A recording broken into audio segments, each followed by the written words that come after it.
talking to myself again. But it's the only...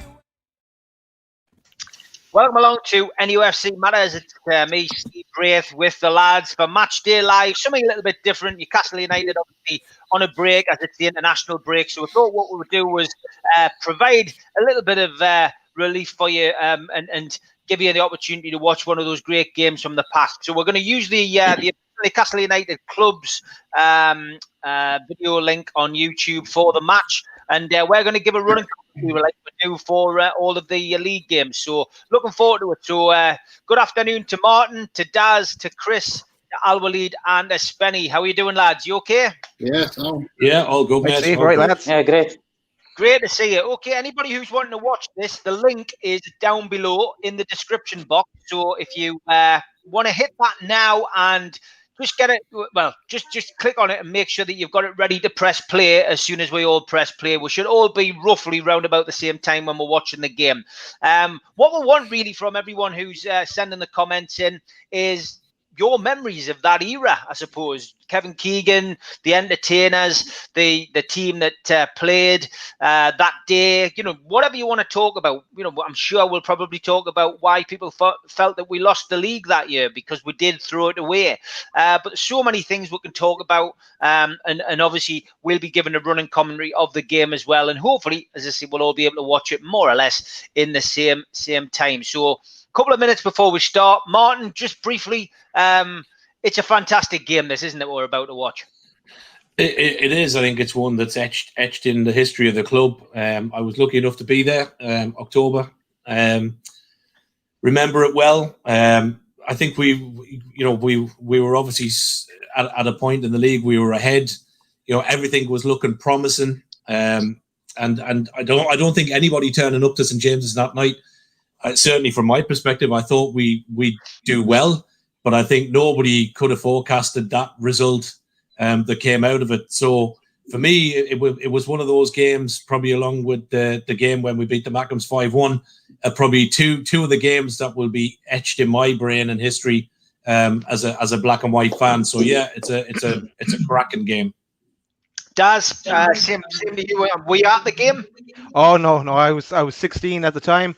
Yeah, I didn't see the game live either. I probably saw highlights that day or whatever. But yeah, it's one that I always hold over Man United fans. It's the one that I always think back to. Now they give as good as they get as well. They have plenty of ammo on me.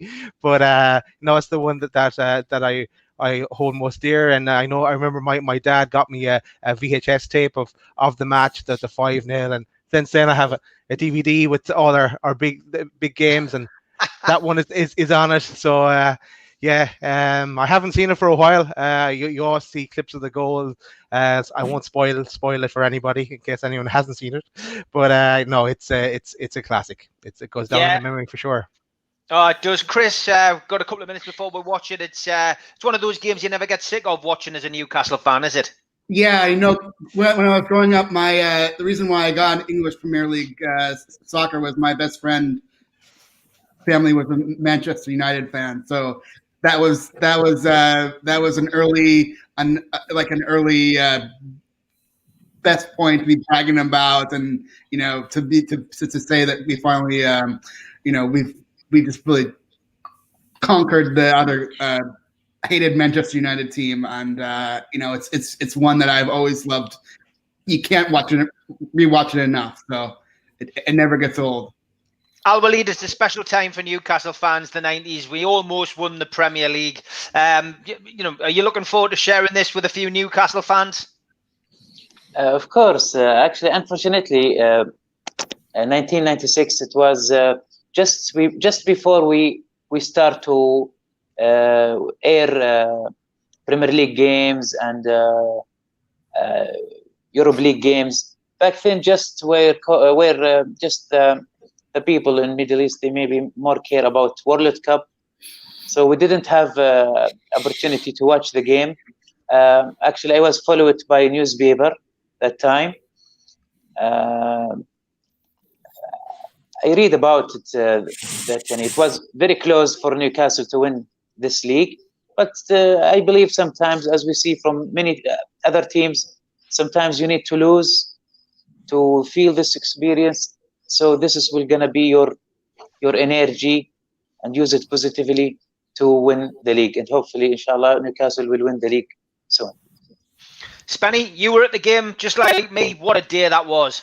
It was unbelievable. I was in the Gallagher end as well, right in the middle. Hell of a seats as well. I had my season ticket then. Just remember, like yesterday, about 10 points before I went, as usual. And I was expecting to get beat. I was expecting to get beat by them because they were a good cracking team at the time. And we were as well, like. We were just clinking up there.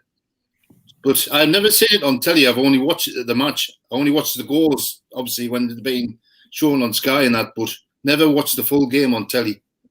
It's going to be a bit of experience for us. Well, it's going to be great. I'm looking forward to it. I haven't watched it back either. I've seen highlights. I've seen the couple of minute clips. I've done events with all these players over the many years. Been very lucky to work with them all on numerous occasions, and they've all become really good friends, which is a bit bizarre for me looking back at this game in particular. But as we say, the link is down in the description box. If I can ask all the panelists now to click on it, and we will watch the game together. And if you want to follow along with us as well, click the link down below, and we'll press the button now. Start now. Skip the ads as well if you can, guys, as soon as you get the opportunity. That's it. Great stuff. Right. And make sure your volume's off. We don't want the commentary on. We're the commentary for this one. So, yeah, looking forward to this. It should be, it should be quite an experience watching it with Newcastle fans. And, I just think, looking at the team, obviously it's announced there, Cernacek, Watson, Peacock, Albert, Beresford, Rob Lee, David Batty, Peter Beardsley, David Ginola, Alan Shearer, and Les Ferdinand. Attacking formation, lads, isn't it? I wish we had on any of them. We're getting out now. We could finish the top 10 with those guys today. Yeah. And the mad thing was Asprilla was on the bench. That's true. And he didn't come on either. Yeah, Clark, Asprilla, Gillespie, I think we're all on the bench. Oh. Unbelievable, isn't it? When you look at that, and you just look at look at Manchester United lineup. Manchester United lineup: Schmeichel in goal, Gary Neville, David May, Gary Pallister, Dennis Irwin, and listen, this is for a midfield: David Beckham, Ronnie Johnson, Nicky Butt, Poborski. Playing against his countryman Pavel Cernacek, and then we have Cantona just off Ole Gunnar Solskjaer up front. So that was Manchester United's 11 as well. But yes, Spenny, what were you going to say, mate? I said, imagine how much that team would cost now these days. Oh yeah, it would be 4,400, wouldn't it? Definitely. You know what I mean? Yeah. Easy. Yeah. Unbelievable.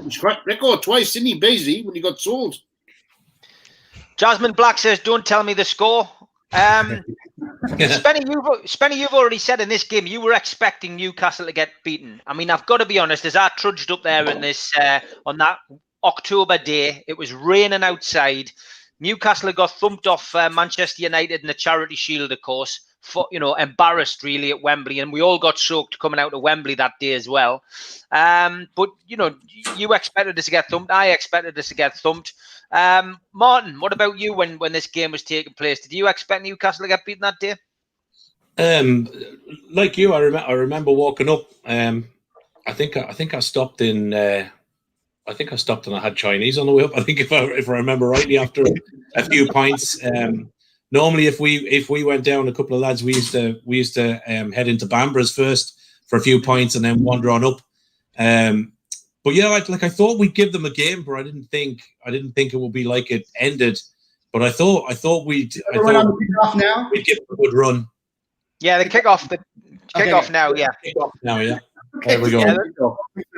Well, I've got an interesting story actually about the guys coming down the tunnel. And whenever the team used to come down the tunnel when the Entertainers era, you would often have the camera zooming down, and you would see a lot of the Newcastle players who all seemed relaxed. They're always laughing, and it was because Philip Albert used to stand at the back of the line, no matter which team they were playing. And I think some of you who have been to talk-ins and heard a lot of the lads talk will know that Steve Watson used to be the entertainment manager on the away trips. And it was when DVDs were just in the infancy, really. And they started watching a thing called Sid the Sexist, which was, of course, a character from Viz. And one of Sid's famous lines was "tit suit," and obviously not politically correct these days, so apologies to anyone who was offended. But Philip Albert apparently used to stand at the bottom of the line of the team, and just before the teams went out, before every game, he went, lads, tit suit. and that's why everyone used to laugh in the tunnel. So apparently, I mean, there's some great stories that Steve Howie and John Beresford and that'll tell you on talk-ins. But that just shows you the camaraderie that there was amongst the team. I just noticed that Schmeichel's goalkeeping kit looks just like our third jersey this year. So maybe there's an inspiration back to 90s goalkeeper kits. We were actually top of the league going into this game. I was just looking at the table there before we come on, and after United pipping us to the title the year before, I know because I used to dread going to school the next day, because not only I'd say was I the only Newcastle fan in the school, it felt like I was the only Newcastle fan in the west of Ireland back then. But you just love to get one over them. That's what I'd remember from it. Yeah, this was all the revenge for the charity shield drubbing. Can somebody check up? Did somebody say the other day on one of our podcasts that this was exactly the same team that got beat at Wembley by Man United? Is it the same start? Is it the same starting lineup? I've got an ad. Yeah, it's an ad coming. So I think what we need to do is just watch obviously we've got to watch the ad and then skip the ad as soon as you get the opportunity, guys. Okay. Trying to think now. That's it. Skip. Yep. Good. What was it? 2 minutes. Yeah, somebody double check and see if that's the case. Because if it was, then it's no wonder this team was well up for it. To get that kind of revenge. Aspera didn't play in the cup final and all that. Cup 7 was the Charity Shield. Okay. Yeah. But we're talking about the starting lineup, Spenny. So it's just whether was the starting lineup in the Charity Shield, was it the same as this one? I don't think it was, mind. I think it was the Charity Shield one because we're in holiday. I think so. Oh wow. It feels as though I'm watching a match live. It's great. It's great to see the way that Newcastle is set up, though. It's such a simple formation. But you see that ball in from Ginola. Schmeichel obviously gathers it. Schmeichel was a phenomenon, wasn't he, for for Manchester United? Yeah, just rock solid.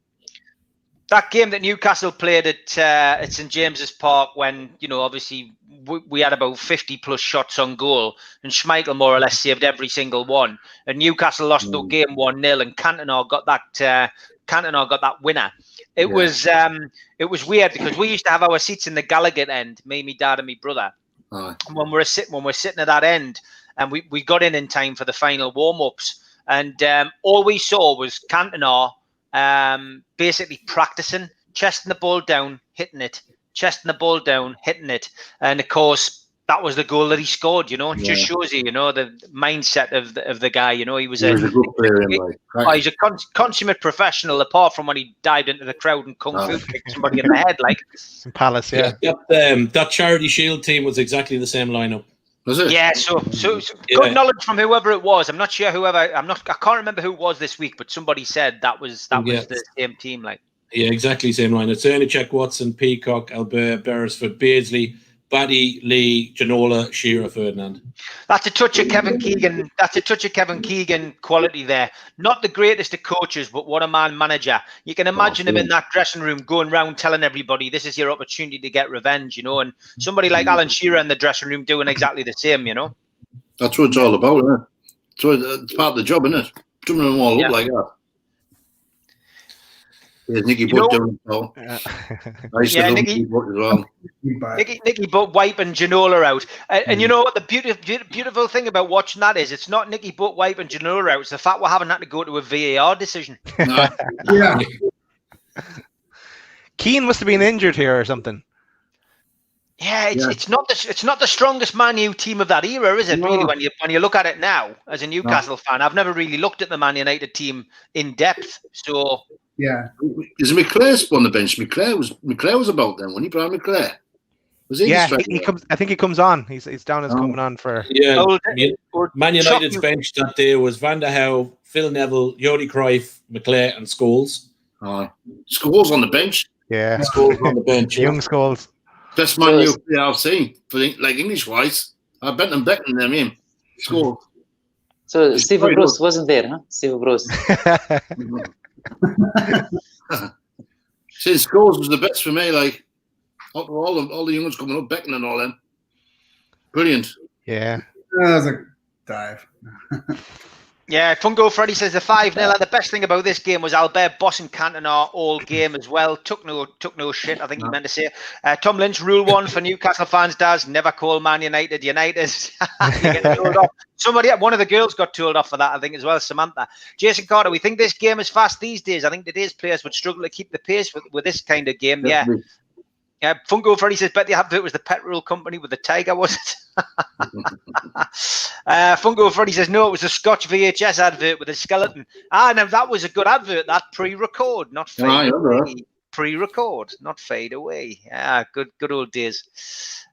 Jason's given us some tips on ad block. It's free on your device. You won't get any adverts on your YouTube videos. Thanks, mate.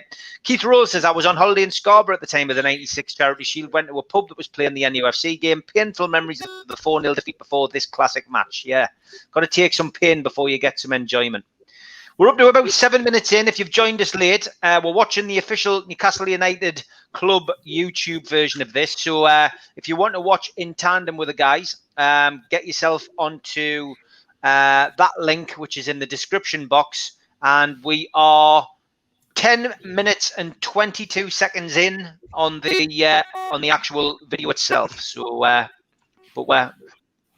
Hey, Cruyff was a disappointment. One of the young Cruyff compared to his father. Yeah.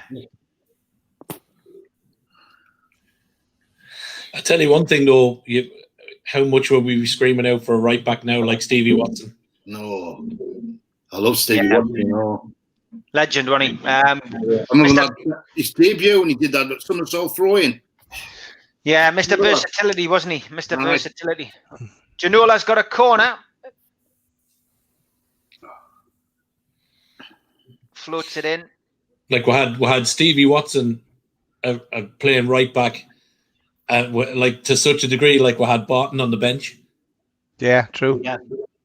You know, like the depth that we did have in the squad then as well, like we were so underappreciated compared to now. You know, we're looking at cover for right back and stuff. Like it's unbelievable. Great knowledge from Tom. He says Keegan made the team watch the Charity Shield game a day or two beforehand. Again, a bit of master stroke from Keegan, isn't it, really? Yeah. David Batty, somebody who, you know, he's a recluse these days. You know, he's one of the few entertainers I've not seen since those days. But he split opinion a little bit. I think a lot of people felt Lee Clark should have been kept in the team. But you know, Batty won the league. He played, you know, he did his bit, didn't he? I was always a Batty fan. I've got to be perfectly honest. I love Stuart Pearce when he came later as well. All Yeah. of them type of players. That was all. I think the thing with Batty is I think that sometimes is what we're absolutely missing now. Yeah. It was just that ability to sit between the midfield and the defence, see a ball. You know, when he was, you know, you look at this game, he's kind of just sat at that middle there, literally just dropping in between the two lines, breaking up the ball, playing, you know, he didn't have to do nothing special. He just had to play a 10, 15-yard pass, you know, and we were away. Yeah. Whereas, like at the minute, I think I'd take Batty. If we could find another Batty, I tell you, I would take one in a heartbeat in the team we've currently got. I think Hayden performs David Batty kind of a role, but okay, he's not at the level of David Batty, but he does that kind of job for us today to some degree. Yeah, I think he does, Daz. I think he does. Ian Gaskell says he remembers the Tino training with Terry Mack before the Barca game, leaping like a salmon. He did it twice before his pen class. Yeah, I remember that as well. It just shows you practicing little things before the game kicks off does work. I was watching it down south in a house with 7 Man United fans. As the match went on, they got quieter and quieter until utter silence at the end. Funko Freddy says Andy Gray tried VAR and Darren Peacock's goal. I bet you that was interesting. What was the outcome of that, Funko? I'd like to know. I mentioned the starting 11 before we went live on Thursday. That's who it was. Thanks, Stu. It would be you, you smart house. Mr. Millionaire. The millionaire. Poborski and Cruyff couldn't get going. Yeah, you're not wrong. Do you have this down for 3-1? He's got it down for 3-1. He's got it down for 3-1 now. Ian says Steve Bruce was in the skybox with Kenny Dalglish crying his eyes out. And S. Marley says, all right, boys, great crack, great game. Thank you. Here we go. Keith's asking a question. Which players from the current Newcastle United team, if any, do you think will get into the 1996 Entertainers team? What a question. Martin, is there anybody who would make it into that team? And I've got to be honest, when I've asked any of the lads in recent years doing the talk-ins, even at the start of lockdown, anybody in the team, they've always said the same thing. Nobody. I don't think we've got anybody. Not to the level of this 11 that was on the pitch that day and that season. I don't think we've come close. Yeah, for me, it's a no. I don't think so. I think for me, you look at, I don't know, for work rate maybe Richie, a fully fit Richie, Dubravka would fit in because of his skill in goal. Other than that, you really are struggling. I think. I'm going to do a controversial one and say if you took vintage Andy Carroll before all his injuries and all the stuff like that, a young Andy Carroll could get in the squad. In the squad, but not in the team. No. That was a great 12 minutes. Here we go. 12 and a half minutes on the clock. Les Ferdinand with a shot, obviously deflected wide off the foot of Dennis Irwin. That's me. It's another corner. Ginola takes it. Ferdinand wins a header. Peacock nods it down. Oh, that's across the line, lads. It's across the line. That's over. VAR. How many bonus points do you get if you see yourself in the stand? There you go. Yeah. Schmeichel went straight to the linesman there, along with David Beckham and Dennis Irwin. Darren Peacock completely uninterested and just lapping it up. It was a great header, that, though. It was a good header. He nodded it down. The best thing, it's what you're told to do. Get down the ground. Nod it down. I actually think Peacock was quite underrated during his time at NUFC as well. I don't think he necessarily got the plaudits he deserved. He wasn't very good at the beginning, but he'd come on better. He got some crap. Yeah, I think that the last 2-3 seasons he played, I think he was solid and definitely didn't get the. When you talk about these teams, he never gets the mentions that that a Ginola or Ferdinand or Baisley, which he was a key player that night alongside Albert for me. I just find it strange. Why was Alex Ferguson in the? Why was Alex Ferguson sitting in the stand? Do you not suspended for something? Strange one.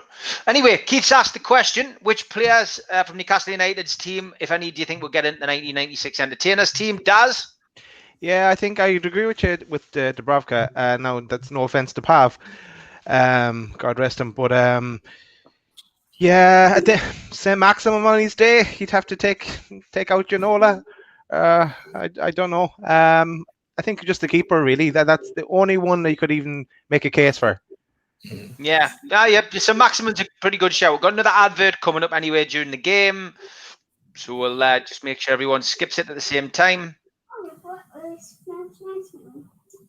There we go. Skipping the ad again. So I didn't have an ad. Still Newcastle United 1, Manchester United 0. But yeah, Dubravka and St. Maximin. Chris, anybody that you would fancy in the Entertainers team or could make it into the Entertainers team from our current set? Yeah, I mentioned Andy Carroll earlier, but I would have to agree with the lads that Dubravka would be my pick. It was a great header that by Shearer across to Darren Yeah. Peacock, wasn't it? For that? Just replaying the goal there, and Irwin, despite his best efforts on the line, it definitely was a goal. Like, definitely, there was no need for a Russian linesman like 66. Al-Walid, is there any players in Newcastle's team who you would put in the entertainers team? It's very hard question, but you know, as long as I'm not, I was 10 years old back then, and I did. So, but I think this team is unique. Yani no need to add anyone from the current squad. Okay, that's fair enough. Spenny? I'll just go with the goalkeeper. Pav. Sometimes he had his good games and bad games. But Dubravka's more solid for me as a goalkeeper. But that's Okay. it. I wouldn't put anybody else in. Meow. To roll up for the Max, I would never have swapped him. Like, Great question, that, Keith. Anybody else has got any questions for the lads? Keep them coming in. The hunger of the players is evident, says Jason. How many of today's squad would bust a gut like these lads? Barry's asking what minute we're up to. On the game, we are up to 16 minutes now, Barry, if you want to keep in touch with us. 16 minutes into the game. So Manchester United on the attack. Jasmine says, I love Kevin Keegan. Hopefully when the takeover happens, he returns in some capacity. I think a lot of people would love to see Kevin back in some capacity as an ambassador or something. Fungo was referring to what I mentioned before. Lee was maybe pushed out a bit. Barry is a hard Yorkshire gadget. Yeah, Lee did get pushed out a little bit. It altered the dynamics of the team, I think. Barry wins the ball, give it off to someone more creative. Never gave the ball away, says Terry. Barry says, "Are we up to half time?" No, mate. We're right at the very start of the game, really. 17 minutes in now. 17 minutes in, if you want to catch up. Dubravka, says Josh. That's who would make it into the team. Shredder says, "All right, lads, man. The Charity Shield was awful. It was my first trip to London as a 13-year-old." Barry agrees Dubravka is the only one who is close. Fungo says not one of them, possibly Dubravka, but his lot on the bench. Barry keeps asking where we're up to. It must have been a while back, lad. I hope you've caught up, mate. Dave H says Saint might get on the bench. And Barry says, who would you drop to play Matt Ritchie? Good question, Barry. I just think he would do a job in the midfield. I think he could do the role of Dave Barry. He could sit in the centre. He could do he could do something on the on either flank. We know that he can play on either flank, but for me, he's the only outfield player that I can think of. Dubravka, I think, no question, as John Melrose says. Tom disagrees. He doesn't think Andy Carroll is good enough at all to get into the team. Stu says, "Afternoon, lads, and all the mags. All of our current squad should be forced to watch this game on a loop until it is drummed into every single player. Look, this is what is expected of you every week." Terry says, "Steve, today's team wouldn't have the offensive mindset to get anywhere near Keegan's side. Football is played in the head." Jason, I've got a question. Go for it. Yeah, I've got a question. This is a coulda, shoulda, woulda question. If Keegan had a stead, after this, he leaves in January. If he had a stead, would we have won the league? Kenny Dalglish came in after Keegan. Would we have? Martin, go on. You answer that first. So, sorry, Daz, missed that. What was that, mate? Yeah, if Keegan had a stead and hadn't left on the 8th of January of 1997, would we have won the league that year? We're top of the league after this game. I think we would have. Yeah. I think we would have. Yeah. Me personally, I think if Keegan had stayed, I think we would have gone on to win the league or a cup. Certainly think we would have done something. I think, obviously, had we got a manager who'd come in who had kept to the same kind of principles, i.e. Sir Bobby Robson, I think Newcastle would have become a force to be reckoned with and would have gone in the right direction. I don't blame Kenny Dalglish, and I did have a good relationship with Kenny. He opened the club doors to me. I was the first person to interview Kenny Dalglish when he came into the football club. It's unprecedented for a manager to come in and give a fanzine the first interview, but he gave me the first interview. Next ad's coming on, guys, so just make sure we click the ad. But yeah, I don't blame Kenny Dalglish at all. I think he was just bloody unlucky. He he lost Alan Shearer to that horrendous injury at Goodison Park, and he sold Les Ferdinand because the board had told him to, because they didn't want to offer him a new contract because of his age. And because of that, we ended up with John Dahl Thomason, who was a new signing, ploughing a lone furrow up front on his own. And then the only money that we had available was to pay the wages of the likes of John Barnes and Ian Rush, who were past their sell-by date. So we're just unfortunate. We really were unfortunate in that respect. Dalglish, at Blackburn, won the league with Alan Shearer and co. by winning 1-0. 1-0 at home, 1-0 away. It wasn't exciting, but I think if you ask any Newcastle fans, had Shearer not got injured and had Ferdinand not been sold and we played with that team and, we'd won 1-0, would you have been happy? I suppose, people would have been happy. We would have won the league. Things might have been a lot different. But yeah, great question, Daz. Chris, if Keegan had stayed, do you think we would have won something? Yes. I just think, it was really unfortunate the way that it unraveled. But, what a perfect manager. I mean, between Kevin Keegan and Sir Bobby, they just were just perfect for Newcastle. And it's just sort of really unfortunate that things didn't work out and injuries and just that didn't happen that way. So yeah, definitely. Yeah. If Kevin Keegan had stayed, Al Walid, Daz's question there, do you think Newcastle would have won the league that season? Of course, because he reached this level with the team. I believe, as I read about it, maybe Liverpool game, maybe it was the game who make Newcastle a little bit away from winning the game. Nothing, no one better than the son of a club, and someone like Kevin Keegan. He's son of the Newcastle United. Of course, if you stay more, because he always know the better for the team. We see this in current example when Guardiola coach Barcelona. How far he went. Well, he would have won something. He would have won that league, mate. Definitely. Same as Jack Charlton would have won something. Same as Bobby Robson. Same as Rafa. I think Rafa would have won something as well. They didn't go. All four of them would have won something for us. Yeah. If Rafa got the bag and what that Bruce is getting, we'll be up down the league or won a cup by now. Without a doubt.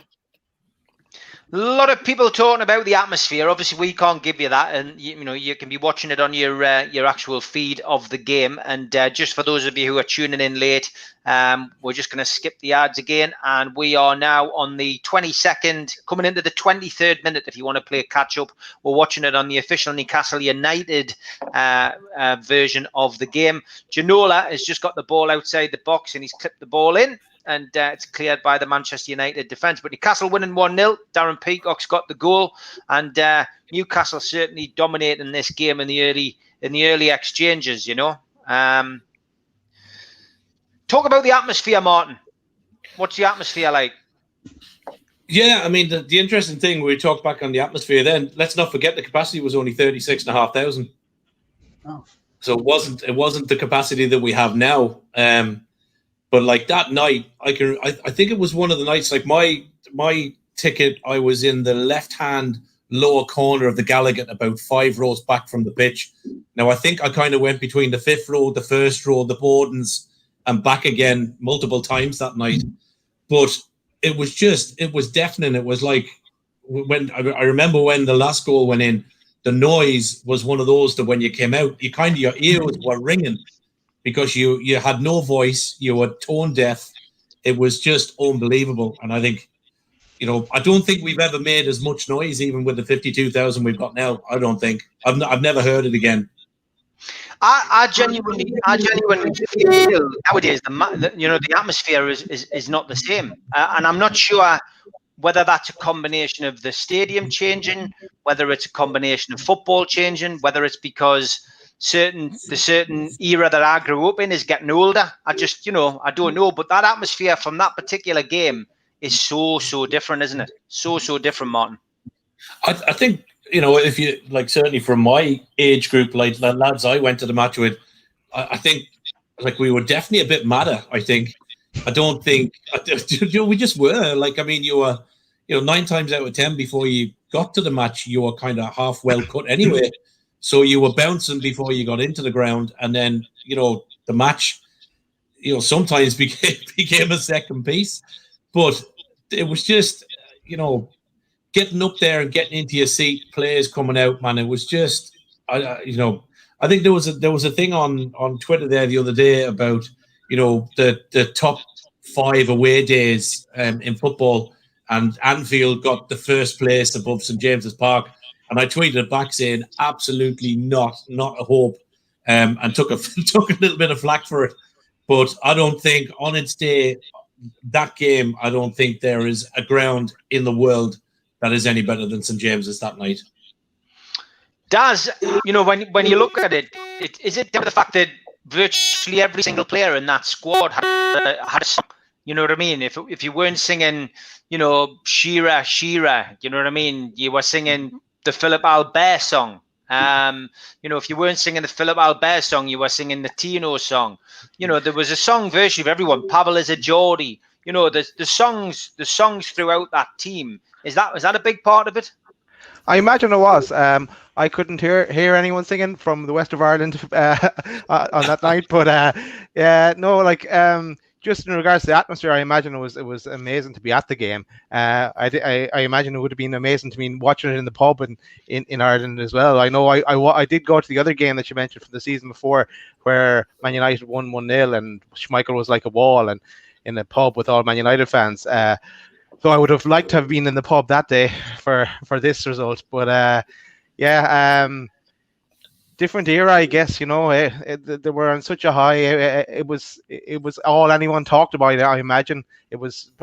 I imagine growing up in Newcastle at this time, everybody was wearing Newcastle jerseys. It's when I've been in the past to Newcastle, you see jerseys everywhere, but I imagine at this time it was wall to wall Newcastle jerseys. Jasmine says, in those days, I remember Norman Wisdom being at the match, usually a few rows in front of me. He loved Newcastle. Yeah, I met Norman quite a few times going up to the ground when I was selling the fanzines outside. Just watched that incident, which was around about the 25th minute, where Karol Poborski went through against his countryman, Pavel Cernacek. Watson was shadowing him. Poborski touched the ball and then fell. He tripped over Pavel, and he was appealing for a penalty. And the exchange of words between Pavel and Karol Poborski and fluent Czech were definitely swear words. Pavel confirmed to me in later years. But I remember Poborski was at Pavel's funeral when I went across to the Czech Republic to pay me respects to Pavel, and it's still hard for me watching him. Pavel in goal. I mean, he's such an athlete, fine specimen of a bloke and a lovely fella. I still find it very hard to believe that he's no longer with us. It's tragic, really. But he's somebody who, as a foreign player, bought into the ethos and bought into the area and bought into our football club, and he'll be forever loved. Getting back to the atmosphere, Chris. It's something special, isn't it, when you listen to these gigs from that era in particular? Yeah, it's just, again, it was the era when I was really getting into Premier League football, when you could start seeing more English football on American TV, or at least the highlights, and it was just kind of it was just also the era when when everything was just kind of coming together, and you thought, oh, this is gonna be a great club that'll be challenging for decades, and it was really like you kind of thought this kind of era would never end, and then here we are now, under Ashley. So it's just kind of a tale of two cities almost, Yeah, definitely is. Lee Taylor says, I'd love to see the lads back together one last time. We have had a couple of games. Newcastle Legends has organised a couple of games. We did one quite a few years back, which is available to buy on Amazon Prime now. It was Newcastle Legends versus Liverpool Legends. Some great footage of that, of the full game, but also of Kevin Keegan's very last team talk as a Newcastle manager, which is fascinating.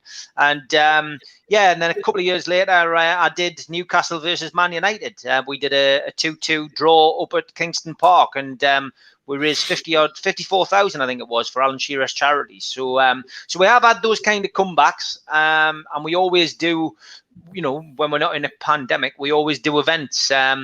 Funny enough, we have got one coming up at some point. Hopefully the 23rd. Hopefully the 23rd of April. We've got one here. What a goal! What a goal! It's fantastic. Just talking as Ginola strikes that ball past. It is a great goal. But what a strike that was, guys. Yeah. Just laser. He made Gary Neville look silly. Yeah. Anyway, that is the event there, as you can see on the screen. It's 23rd next month. So if anybody, 23rd of April, sorry, next year, if anybody wants to come, get yourself onto Newcastle Legends for that. Tom says, Pav was a great bloke, forever a Geordie. Frankie says, what you said about Pav, I totally agree. That's why I couldn't have Dubravka in the team instead of him. Jed says, all right, our lads, I'll tell you what, Adam Armstrong strongly missed. I'll tell you that for free. Terry says, message to Al Walid. Games like this confirms why, in my eyes, at least, it's absolutely unique. Enjoy the ride, Al Walid. Make sure you have Just for Men handy, because this club will turn your hair grey. Already grey. So Lee Taylor wants to know what the odds are on Albert scoring. Even.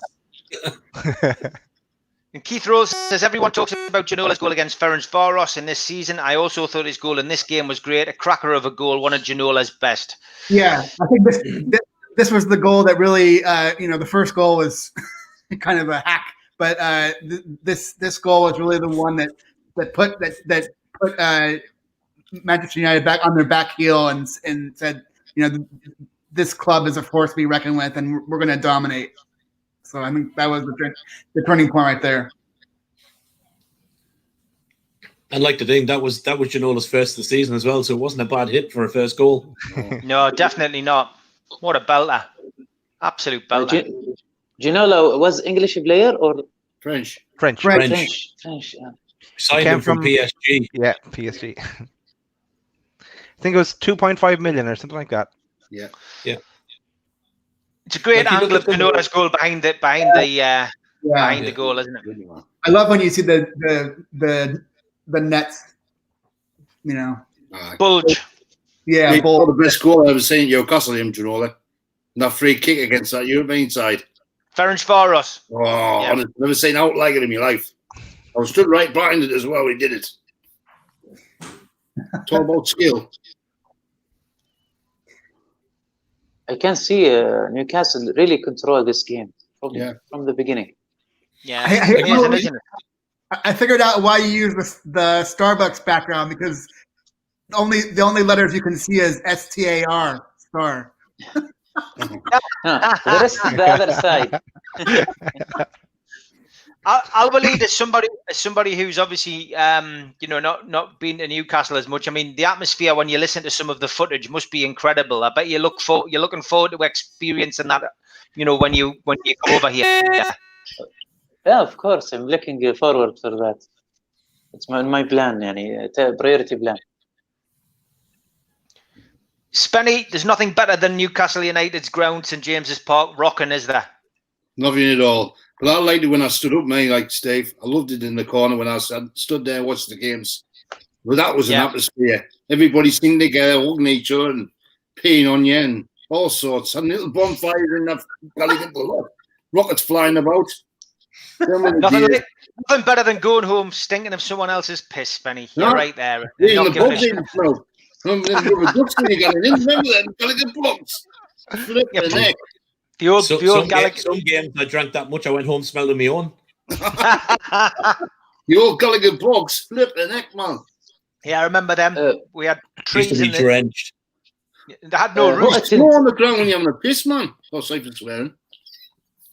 They had no roof. They had no roof. The old toilets. Unbelievable. I always remember the best atmosphere I went to a match was against Leicester when we got promoted. We won 7-1. Gandhi Cole scored the hat-trick. That's the bit. That was the atmosphere I've been to at the match. Yeah.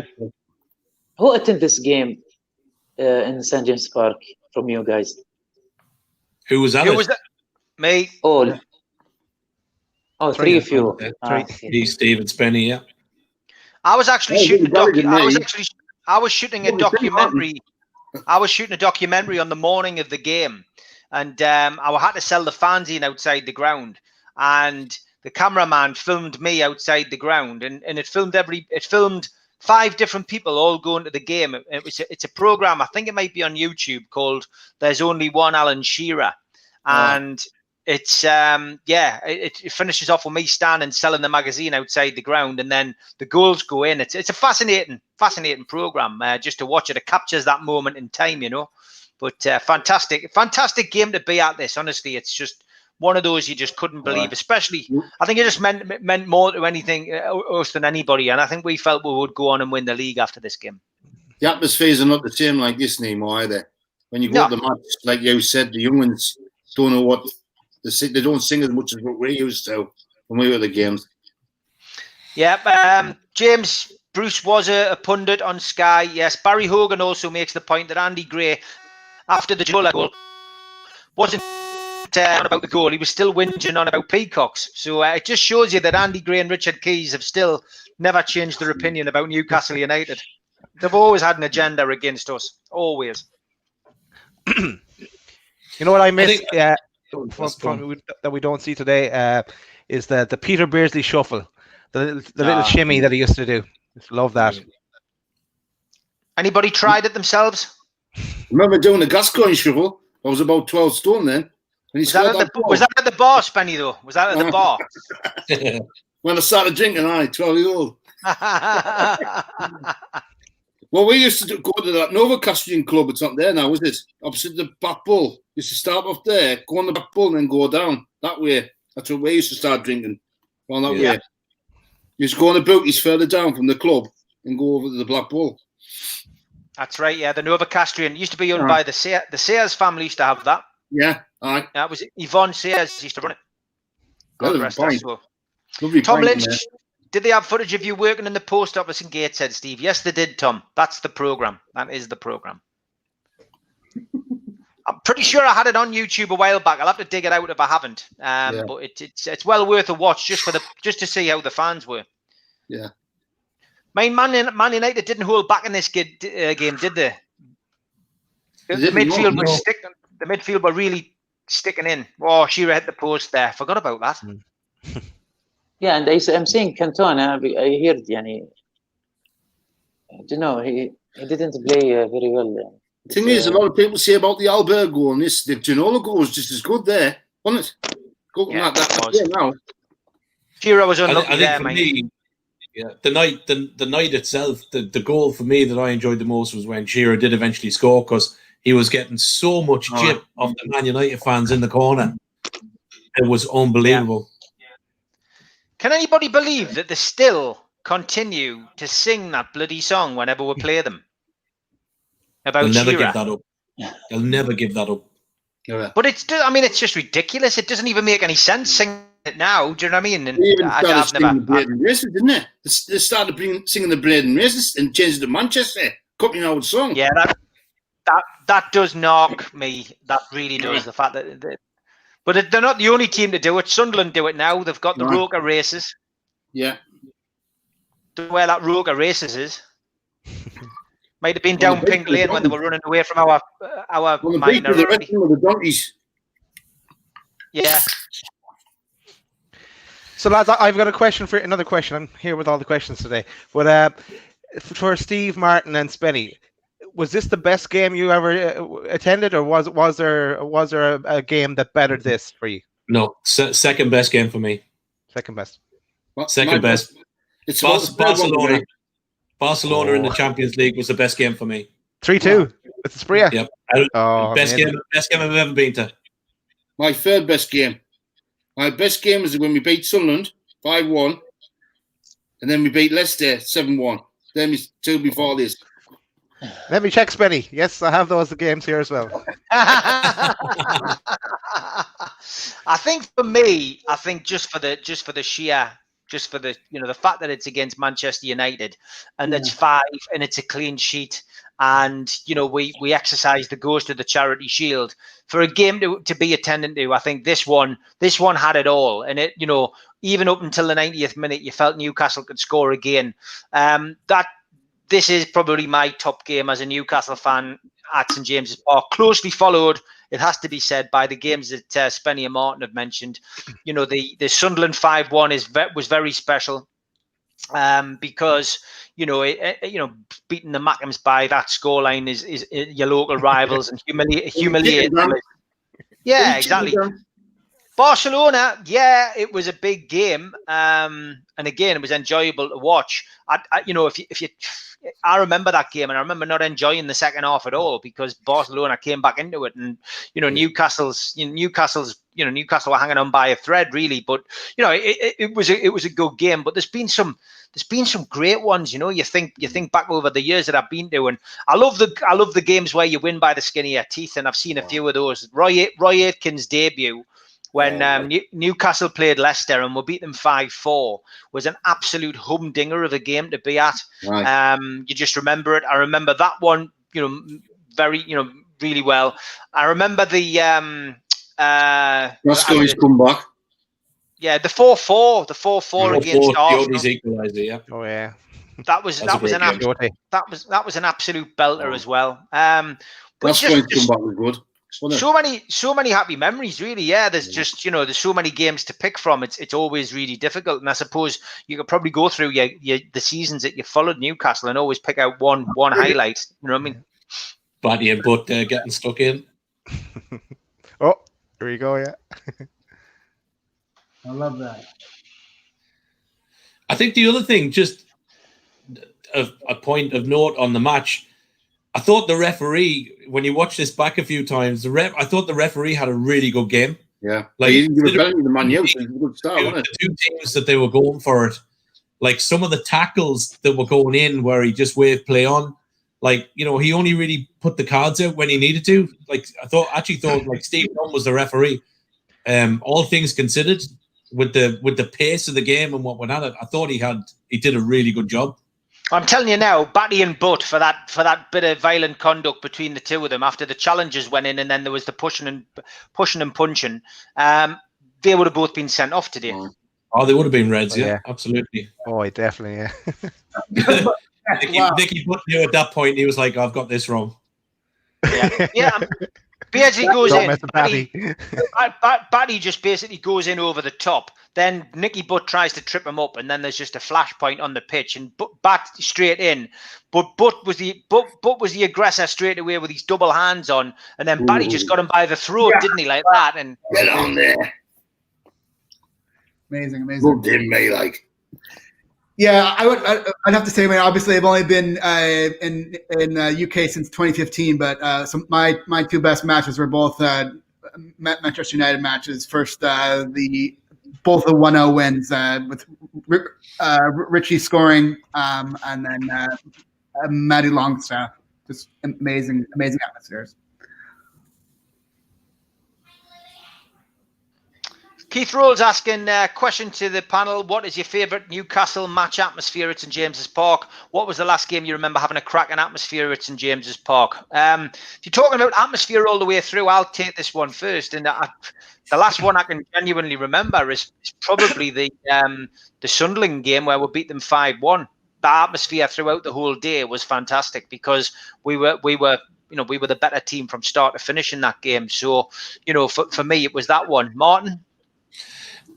For me, it has to be the game we're watching now, lads. And the simple reason was being around 18 months after that, I left and moved to Dublin. So I didn't get to see. I was working away a lot the year after, kind of 98 into 99 and back end of 97. So I was working between London and Scotland. So I didn't get to the games. My mate was using my ticket. And then the year after, I moved here. So this was probably one of the biggest and best atmospheres. That was one of the last games for me. Mm-hmm. Okay, Toon Fan says, I went to Steve Harper's testimonial, probably the last time most of this team were together. No, they were together at at my game at Yes. Kingston Park a couple of years later. So, but that Harper one, I pulled the team together for that. If you remember, Derek Lambias didn't want to give Steve Harper a game. So me and Steve Harmison, the cricketer, put some pressure on the club, and we managed to get the benefit game organised. So Steve was as good as his word. He allowed me to pull the team together, the home team, and we pulled in a cracking squad. I'll have to put the photograph up later this week. I've got a great one of me and the lads in the dressing room, and we had a good night out that night. Nice. Atmosphere for you, Daz? Yeah, for me, like I've only been to Newcastle 3 times, and I've been to 4 games because I got 2 games in one trip. So anytime I was there, I didn't even really notice that there was anyone else there because I was in a total zone. It was so special to me. But so anytime I turn up, the atmosphere was good for me. So I don't have a particular one that would stand out for me, to tell you the truth. Maybe the first one, even though it was defeat, we played Chelsea and Shearer scored 1 and Good Johnson scored 2. But because it was my first ever game, so I suppose that one for me. Terry's best game was away game at Leeds under Bobby Robson, 3-1 down, 1-4-3 with Bobby scoring the winner. It was snowing in the atmosphere. I think you mean Nobby. It was snowing and the atmosphere was surreal, packed away, and what a day out. Yeah, that was a hell of a game, that. Barry Hogan goes back a little further, 83-84 promotion season, 5-0. That was a cracking day, cracking game, that. 5-0 against Man City, who were one of our rivals that season. And we did play Carlisle that season as well, when there was a 5-1 win for Newcastle.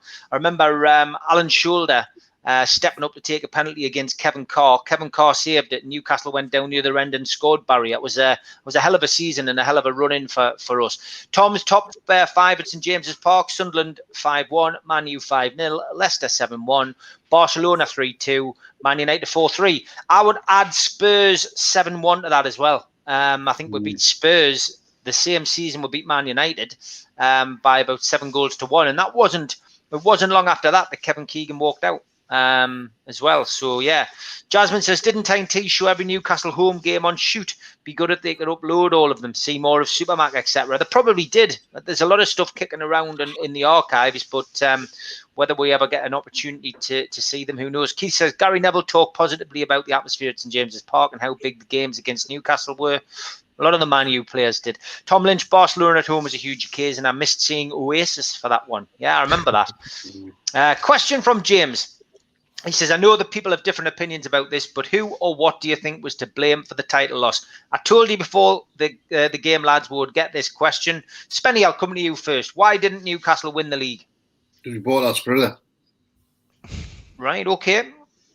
It's as simple as that for Spenny. Now, it's the second half at 4 p.m. here, so I'm presuming it just comes on, lads. I don't know whether you've got that at your end. It is half-time. Newcastle are winning 2-0.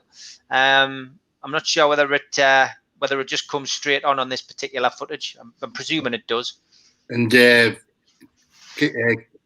Ferguson got in Keegan's head a bit too much as well. No, games. Yeah, right. Fast forward up to. Yeah, there's a bit with Steve Bruce on there. I just seen. Yeah, fast forward to one hour on the actual video, guys. Okay. And then if you pause it and just tell us when you're there, and then we can press play. 1 hour 13 seconds, right? 1 hour 13 seconds. Yeah, if everybody wants to do that, that'll be great.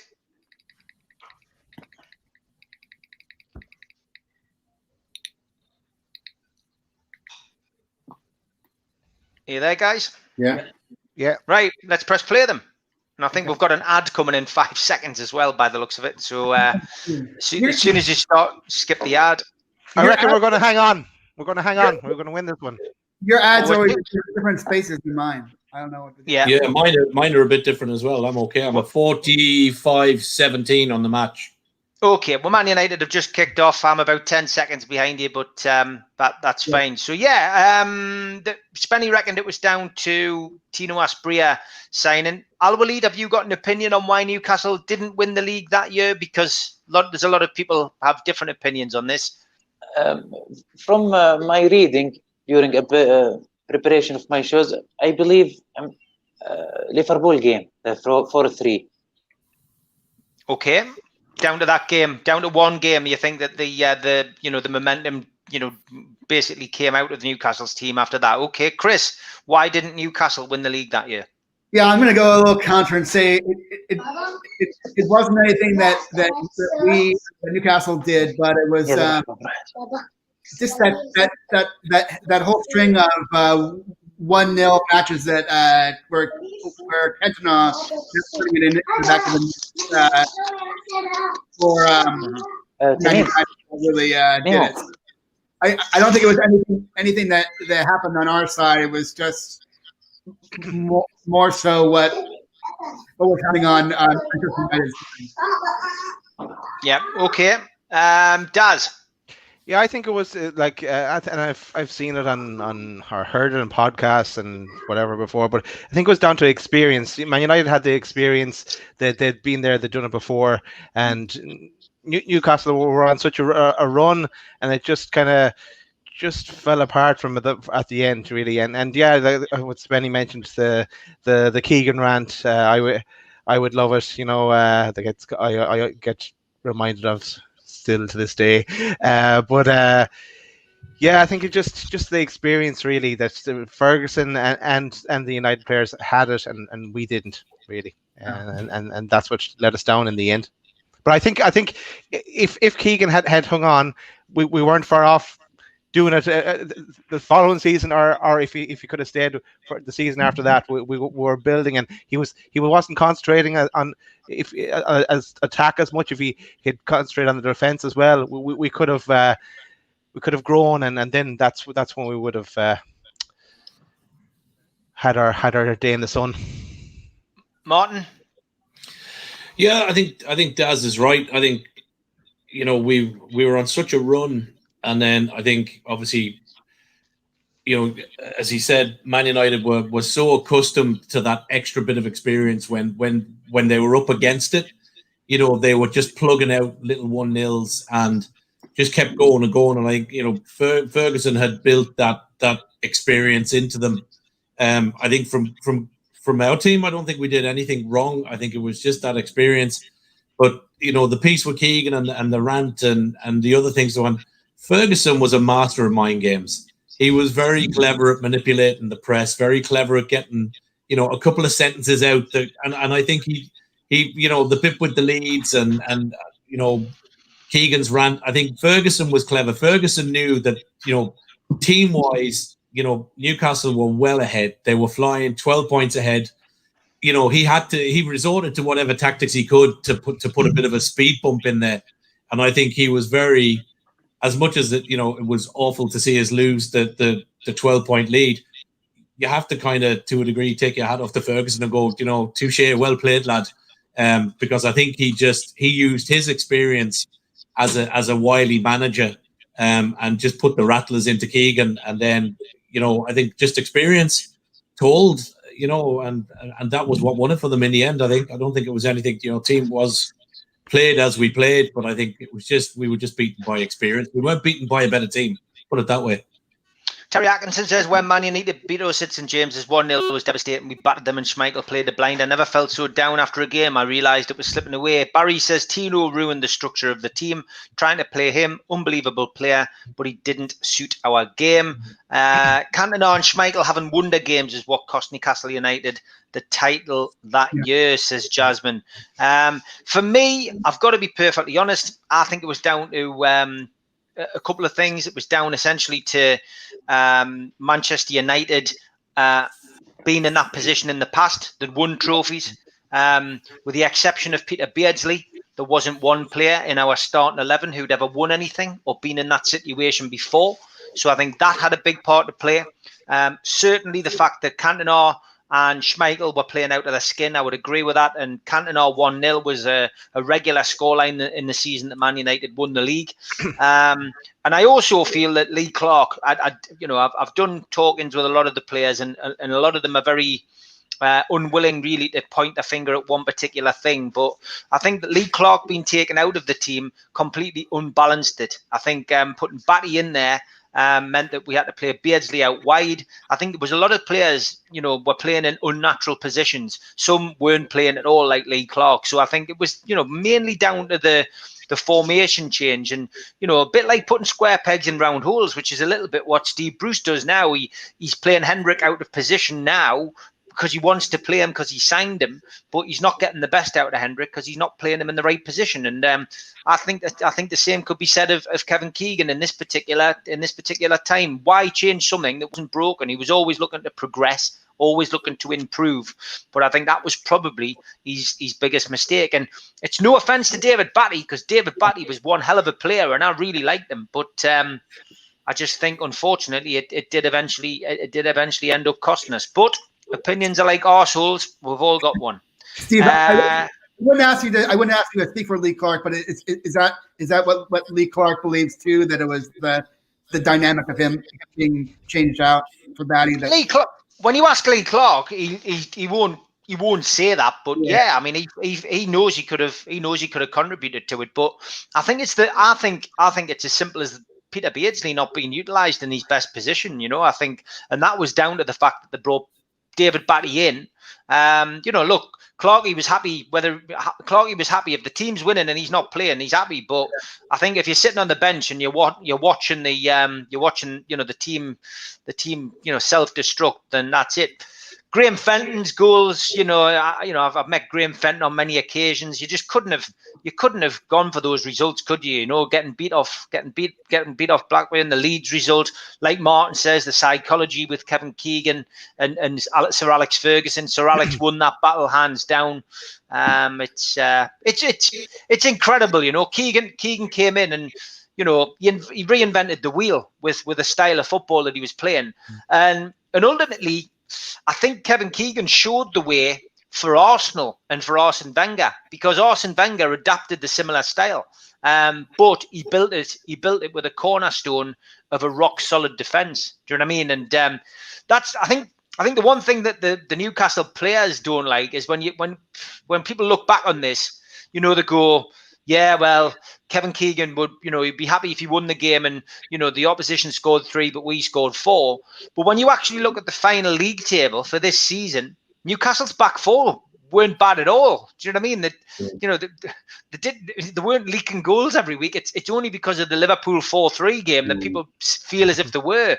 But the Arsenal back 4 was well drilled, well disciplined, and it just didn't concede goals. But I think Arsene Wenger took Keegan's football to the next level. Do you know what I mean? And it happens every now and then. You see teams reinventing football, if you like, or making things simple. And do you know what I mean? This formation, this swarm formation that Keegan adapted, and he handpicked the players to play in it. It was a unique change in style, and then it gave us the entertainers. You know what I mean? To be fair, the likes of Guardiola did it with Barcelona. He took Barcelona's style and moved it to a next dimension that he's moved on to City. And so it does, like football does evolve and coaches evolve and take that base, of what somebody did, like Wenger did, what Keegan did, and take it to that next style. And I think it changes. Regular. 54 minutes on the clock. If you're just joining us now, we're into the second half. Newcastle 2-0 up. Spenny, you're getting asked a question by Barry. Were you at that game? It was Bournemouth. I was at that match. Spenny, were you at the team? It was Tottenham. It was Bournemouth, mate, and it was Bournemouth. I was in the paddocks that game. Half an hour before the game, wasn't it? The game should never have been started. It was literally the fog on the Tyne was on St James's Park, and it was a nighttime kickoff, and the game should never have started. And the old rule in that game was that if you could see the linesman's flag on the other side of the pitch, then the game could kick off. So what you said that, Steve, I just finished work and I was working on the roads then, and I remember had his jacket on. Yeah. I was sitting in the corner and you could see us through the fog. I said, "See me." Well, this is so. I remember standing with my dad going, "I can't believe this game's on," and my dad's going, "Well, I can't." Typical of the regime at the time, they kicked the game off and they played the whole first half. Yeah. Nobody saw a bloody thing, and then they blew the half-time whistle and they took everybody off, and they never came back out. They never came back out. So the game was abandoned. There was an announcement made over the tannoy that the game was off, and everyone was foaming. So I can't remember what they got. I went to the replay. My dad refused to go out of principle. But there was, I think there was something like 13,000 turned up for the replay. But because it goes over half time, they don't have to refund you. So you had to pay for the tickets again. But it was the typical of the bloody behind the Gallagher's. Remember lining up behind the Gallagher and get your tickets. Get your tickets there. And that big white porter coming to get your tickets. The ticket office. The ticket office used to be one up at the top end at the towards the Leazes end, and you used to go through the big metal gates at the far end, and then you used to have to queue up the bank. You know, the garage on the corner. Garage on the corner Road. There. I remember the queues going from right from the garage to the Gallagher end. You get the tickets. That's right. Unbelievable. James Brown, when Keegan left the club, appointed Sir Bobby instead of Kenny Dalglish, do you think we would have went on to become more successful? Yeah, I think we answered that earlier on, James. You must have missed that. We did do that. Dean's going, all the Man U 95th minute winners. That's why Man U won the league. Tom Lynch said, agreed. It was simply experience. Going back to if Keegan had stayed, we'd have learned and gone on to win the league. We embarrassed them. They made us pay for it, says Geordie Jedi. Terry Atkinson says, the thing that lost us the league, the very thing that made us great to watch, our offensive style. Yes, it was great to watch, and I wouldn't change it, but probably would have should have shut up shop at times. I think Cantona's form when he came back and Schmeichel's form was crucial in Man United winning, and Newcastle not much winning title. Also, don't think Lee Clark played as much in the second part of the season. That's correct, Keith. We're playing quite well for a wee club in the northeast, says Mr. Souzier. Few bluffers in the defence and midfield. Big shout out to David Moyes. He's joining me for this game. He's obviously on a scouting. He's obviously on a scouting mission. Keegan needed more strong characters.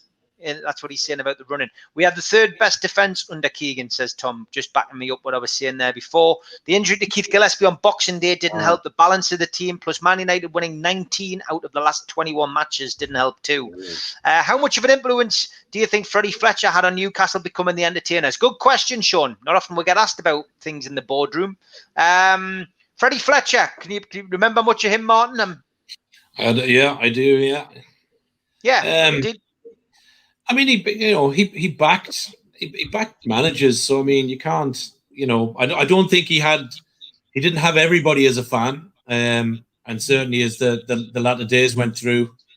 But I think for me, it was when you were going to the games, you didn't think about the back room, like not as much as we do now with Ashley.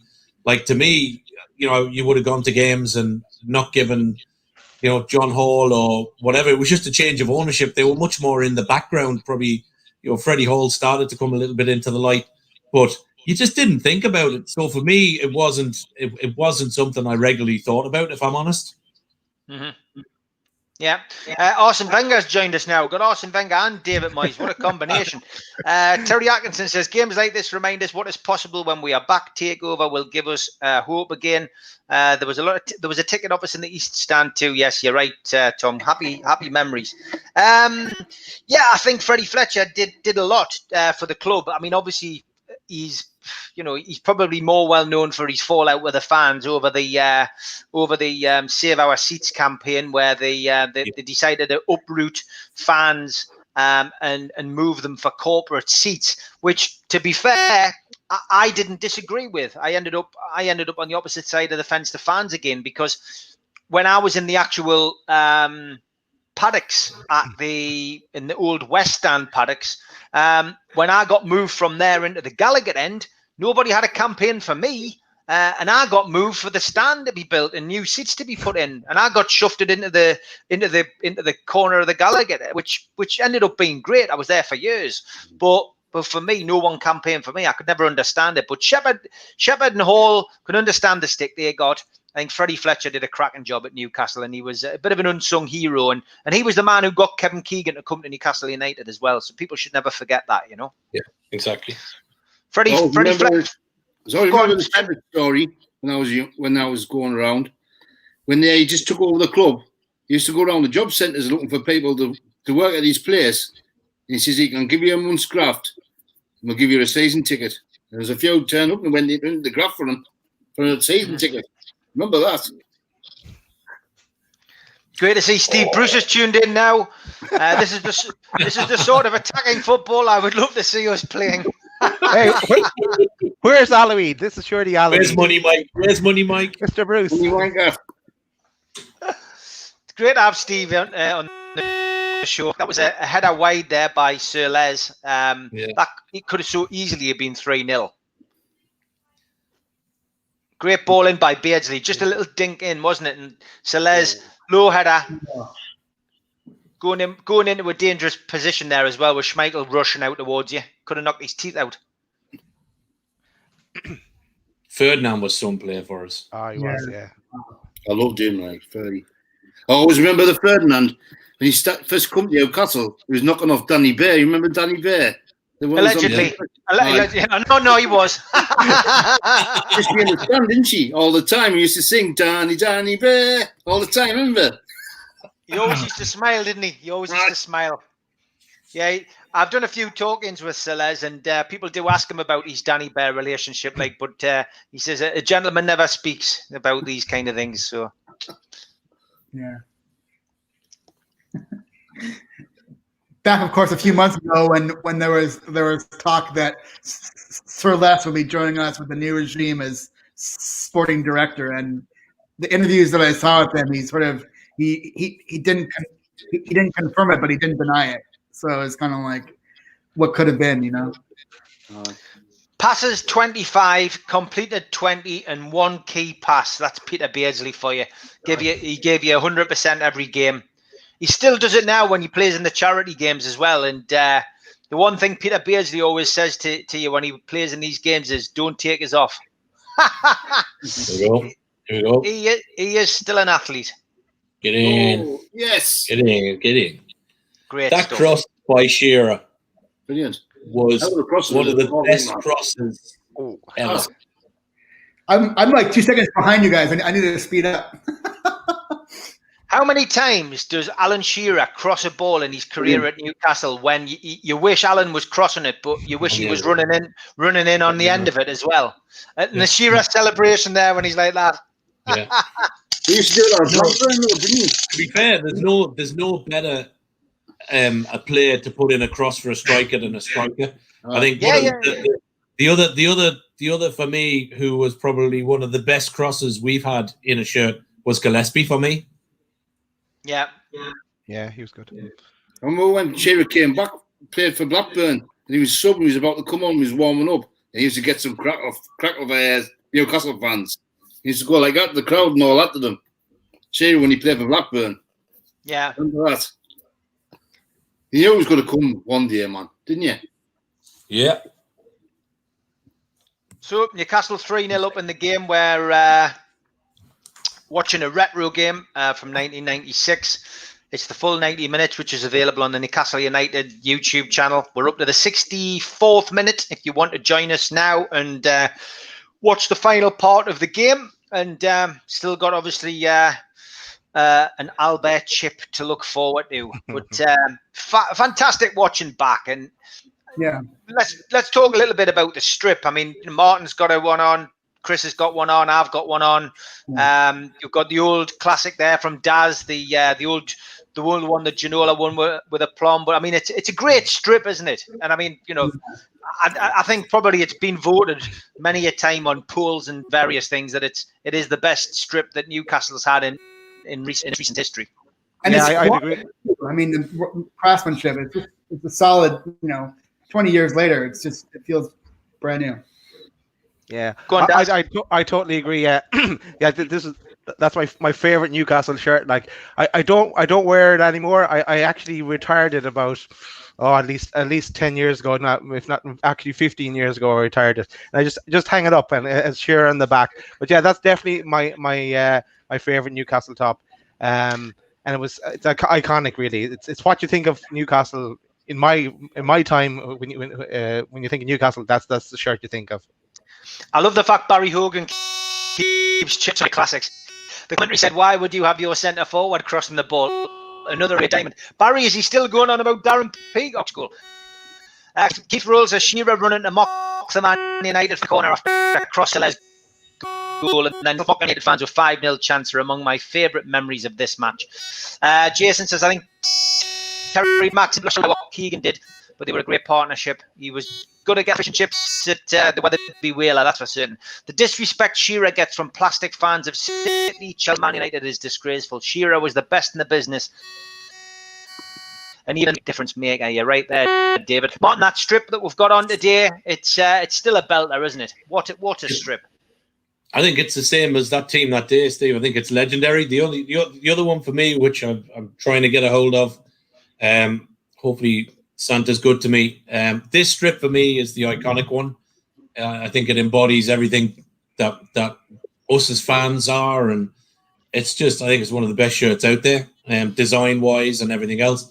For me, the other one that is one of my favourites is the silver away with the blue star on, with the old NUFC badge on. So they're my two favourites, along probably with the Asics with the blue star on from the Andy Cole era, and then obviously with the McEwen's lager on the front. They're my three favourites. Yeah. Newcastle fans, I love the shots of the fans as well, just showing you the various fashions and hairstyles. Something I've never had to worry about being on TV. I've never had any hair, but it's amazing to see the fans singing. Brian McClare just coming on with Paul Scholes. Substitutions for Man United. Barry Hogan's just confirming that Andy Gray was still going on about Darren Peacock's shot and not crossing the header not crossing the line. Tom says, I remember sitting on the East Stand benches getting Shearer's autograph when he played against us for Blackburn. Turned over the bit of paper which said, I will sign for Newcastle. He just laughed. Stu Penman said, just need Man United to score now for my bet to come in. Spenny, the blue star away shirt's available to order. He says it's the grey shirt he's talking about. I get why people like the Grandad shirt. It's a shame as I really dislike buttons. Well, fair enough. We can't all like it, but yeah. I think the other thing that was a good memory for me, certainly when I was younger going to the games, before we had roofs and stuff, was you used to be able to get the half and half woolly hats. So you used to be able to get the half and half hats that had Newcastle on one side, and then depending on your allegiances, you could have either Rangers or Celtic. Because I think we used to get quite a few chances of that back in the day. So I think if you had your half and half hats, I'd love to see them come back again. I always remember when Roy Aitken and all that came down, and all the Scots came down when they were playing away. They come down and played when the Gallagher with all of us. Sitting watching Roy Aitken and all them, and it's signed for us. I had a Rangers one. I wouldn't wear a Celtic one. Like, I'm going back from the tops. Mine's in the cupboard. It doesn't fit us anymore. I should bring them back. I might. Yeah, maybe that's me. Me COVID lockdown when I'm not working. Maybe I'll start reintroducing half hats, retro hats. Yeah, absolutely. Man, there's a market there for it. Going back to the top, I had the long sleeve one, like yours. So it's in the wardrobe. It doesn't fit us anymore, but I've kept it. 69 minutes on the clock. Beardsley lying in a crumpled heap on the ground. He was the captain for this game, Peter Beardsley. And Cantona should have actually gone off for that because he was booked. He was booked already by the ref for the challenge, I think it was on Albert. Earlier on, and then he went in, stood up on Beardsley. Should have actually been a red back in the day, but yeah, I used to hate the way he wore his collars up as well. You used to hate that about him. Yeah, it was a naughty challenge. Yeah. Was it the Southampton game after this when they got beat 7-2 or something off Southampton as well, man? Yeah, 6-2, yeah. 6-2, yeah. Because they had the grey strips on and they couldn't see each other. Yeah. Yeah, they swapped them out to the blue ones at half time. Tom Lynch just saying there used to be scraps between the Newcastle Celtic and Newcastle Rangers fans. You're right, they did. Yeah, I remember that. Was it in the UEFA Cup the Rangers one? We were fighting with them on the pitch and all sorts. Yeah, back in the day. Back in the day, wasn't it? Yeah. We do have a thing with hats, though, Newcastle fans. Remember when Mirandina signed for Newcastle? For some reason, we all went out to buy sombreros, which of course are Mexican. They're not Brazilian. Remember that. So I missed one goal, huh? Yes. You missed the goal, yeah. Who scored? Yeah. No, the It hats was were good back in the Ferdinand. day. Like, Les Ferdinand. Yes, Ferdinand. you could get the old flat caps as well with the magpie badge on as well. And I had one of them. And the back of the flat cap was black and white bands, I think it was at the time. Yeah. And what was I can remember going to some of the games with pre-game, if you were going to away games, you used to have to go to the little shop that was at the back of the bus station and go and book your tickets for the buses for the away games. Yeah, that was backstage shop. It was that was the Newcastle United Supporters Club shop, and it was run by a lovely woman called Sadie. It was a lovely place, that, and it's obviously got knocked down when the Haymarket end of town got redeveloped, and it was directly opposite the best pre-match boozer in town for me, which was the Farmer's Rest. Yes, that's it. That's the one I was trying to think of. Yeah. Yeah, used to go in there and book your away ticket. I can remember coming back one season from Chelsea away, and coming back, and I remember stopping at services somewhere, getting back on the bus, and when we got on the back of the bus, there was that much stuff allegedly that had been rifled from the service station you could buy out you wanted on the back of the bus. So there was AA road maps, there was sweets, there was teddy bears for those lads that might have been out too long, or their better halves. Oh, it was crazy, man. Crazy away days, some of them. Will King says he's the same as you, Spenny. He's got a few old shirts, but they don't fit him anymore. They've obviously shrunk. Definitely. Lost. You do where you go down washing. Ian says, I remember a slightly overweight gentleman bowing in front of Keegan towards the end of the match, which was great stuff.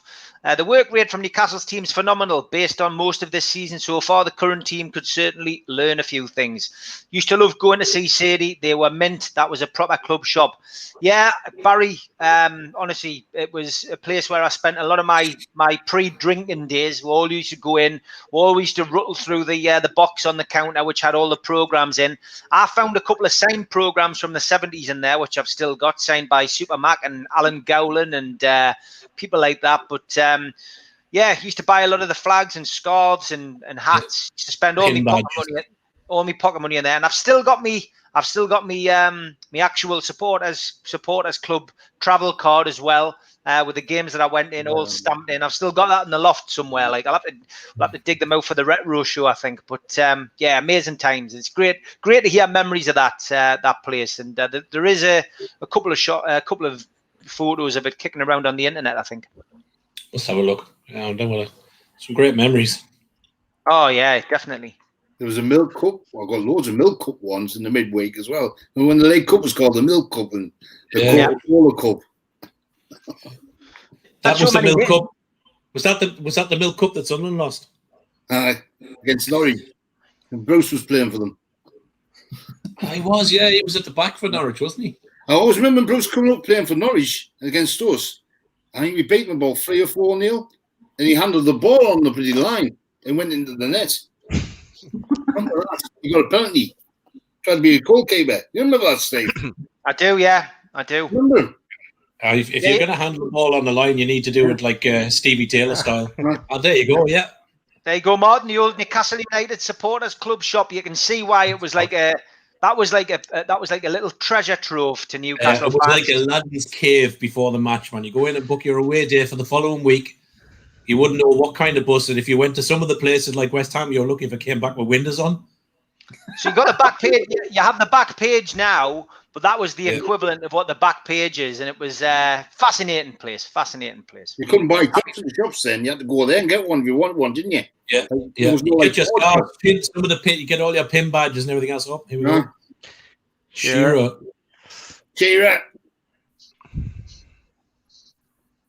75 minutes on the clock. Yay, tap in. It was a great outside of the book crossfield ball by Shearer, wasn't it? Beardsley whipped it in. Ferdinand had the shot, and then Shearer scored the goal. Yeah. And that's the iconic shot that you see of Shearer and Soles. Funny enough, in the link down below, I wouldn't have ever even mentioned this before. We do have an eBay page. I've had it up for the last couple of years now, and we sell a lot of signed prints. So with Christmas coming up, if anybody wants to pop on the Newcastle Legends eBay page, go down into the description box, click on the link, and We've got Beardsley, we've got Shearer, we've got Ferdinand. We've got a lot of signed picks on there, all at good prices, all around about the 25 quid mark. We don't pull people's eyes out. All from my events that we've done over the years. I've just never got around to sticking them up onto an eBay page until a couple of years ago. So anybody wants one for Christmas, we do ship to Ireland, lads. I've got something with pride and joy. I got you for you, Steve. I got Peter Beasley, England shirt signed off. You got, is it? That's like, yep, that's right. Yeah, brilliant, man.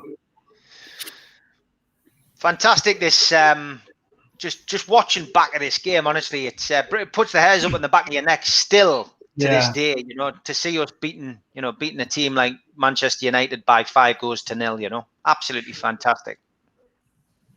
Yeah, I'm going to mention the T word, the takeover word. Like if it ever goes through, hopefully it will. Like you'd hope we get back to some kind of a stage like this again, like where we like with the names we're linked with, the squad we had, the atmosphere, just a bit of hope, instead of Bruce talking about hope, we'd actually have hope going into every game, just hopefully someday we get back to this kind of a level. I hope that Amanda and Merdad have this DVD on the shelf at home. I bet they do. I hope they're watching. Yeah. So do I. Yeah. They can have this one if they want it as well. Yeah, we ship from Ireland. I love it. You ever have a chance to come over? We'll throw in the Guinness. Go for one of them tours around the ground. Honestly, well worth the money as well.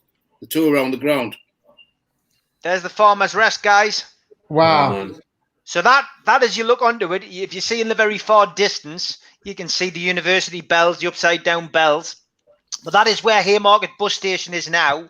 And that directly ahead where that van's parked is the Farmer's Rest, which was the best pub, pre-match pub for most people. The music in there was brilliant. That's what I remember. Those little shops on your right-hand side used to go round the corner, and the supporters club shop was round that corner. Yeah. But the one thing that's probably still as relevant there is Noda taxis are still available there on the left-hand side. Look like the same cars. And that's probably in the 1980s.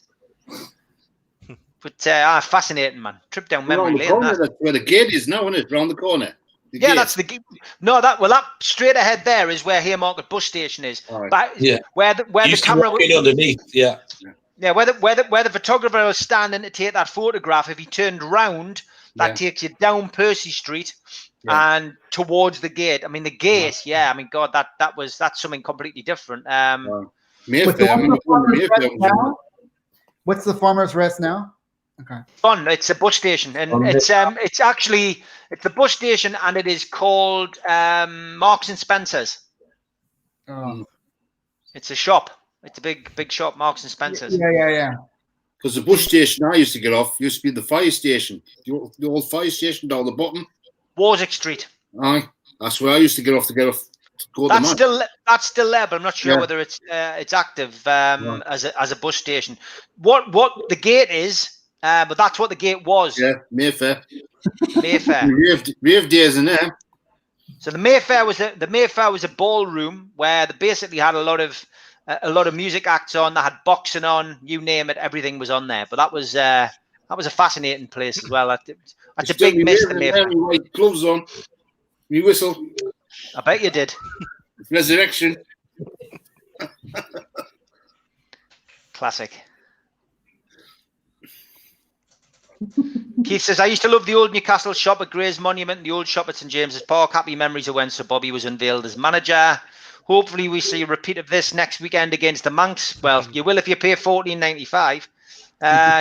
Steve, that brings back so many good memories. The Farmers, man, absolutely fantastic. Tom, the gate is on the site of the Mayfair. Yeah, that's right. Someone in the YouTube comments has written, check your banks, lads. Ashley has probably charged a £5 for this. Warwick Street bus station is still there as a building, but it isn't used. Cheers, Tom. I knew it was still there.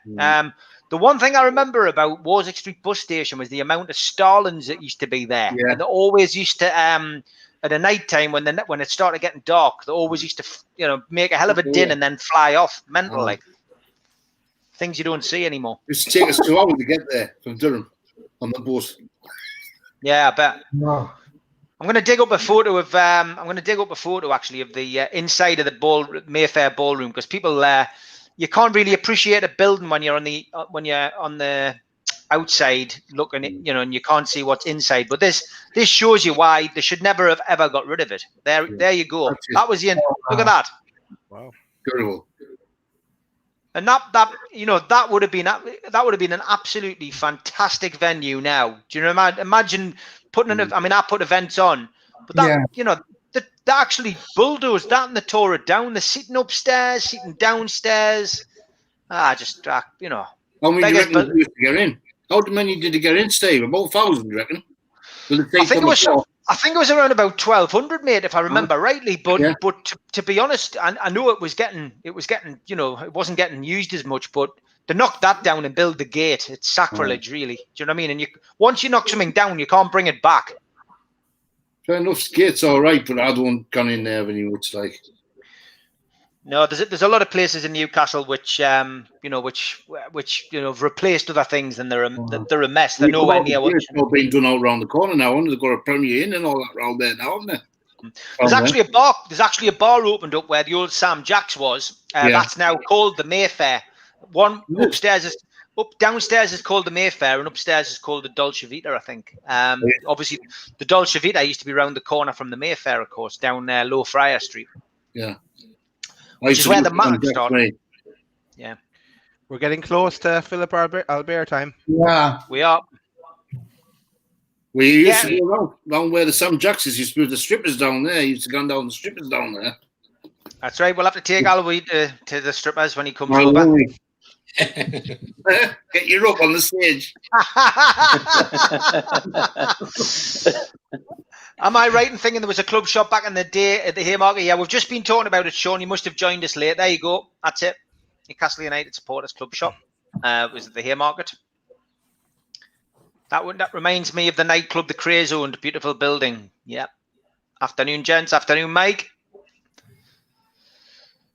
So we've got 8 minutes. 8 minutes left on the clock. I must be I just had the Albert. Here we go. Get up there. Beardsley's little jink before that was fantastic. Saw that, wasn't it? Just that little jink. Rob Lee got the ball on the outside anyway. Gives it to David Batty to Albert. Albert's going to have a shot. He's not, is he? He has.